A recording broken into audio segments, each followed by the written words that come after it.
In the year 1692, the small Puritan settlement of Salem Village, Massachusetts, became the epicenter of one of the most infamous chapters in American history, the Salem Witch Trials.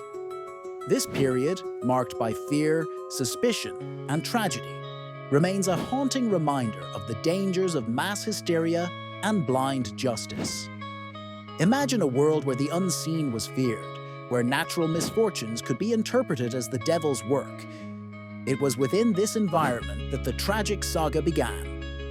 The initial spark was lit in the household of Reverend Samuel Parris, when his daughter Betty and his niece, Abigail Williams, began exhibiting strange and alarming behavior. As the girls convulsed, screamed, and spoke incoherently, doctors were baffled. With no medical explanation, the only conclusion drawn was the presence of witchcraft. The news spread like wildfire through the small, tightly knit community. Fear gripped the villagers, and soon, accusations began flying. The accusations were often based on grudges, hostility, or simple misunderstanding. Neighbors turned against neighbors, and the community was thrust into chaos. Women, primarily, but also a few men, were implicated. Individuals like Tituba, an enslaved woman from the Parris household, were among the first to be accused, and under pressure, they confessed to witchcraft, further escalating the frenzy.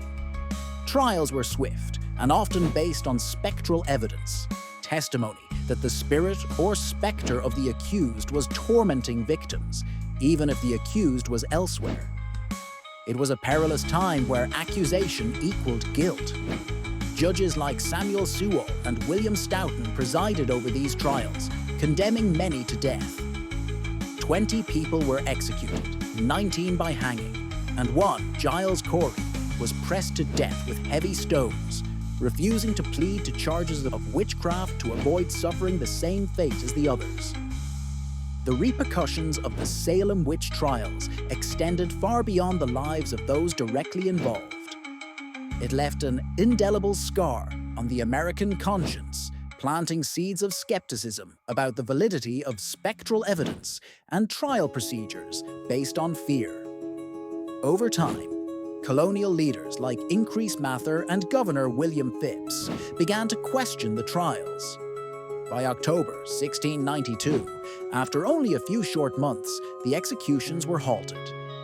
A subsequent court reversed many convictions, and there was a widespread call for repentance by those who had orchestrated or participated in the trials.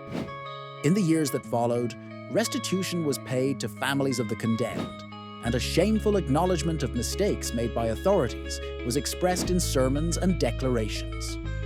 However, the fear-driven legacy of the Salem Witch Trials offered more than just regret.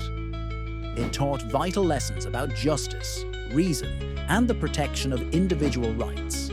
Lessons that influenced legal practices long after Salem's frenzy had subsided. To this day, the Salem Witch Trials continue to serve as a compelling, albeit cautionary, tale of the potential consequences of hysteria and the critical need for discernment in the pursuit of justice. As we reflect on this dark chapter, it reminds us of the importance of vigilance against the forces of fear and ignorance that, if left unchecked, can lead to devastating outcomes.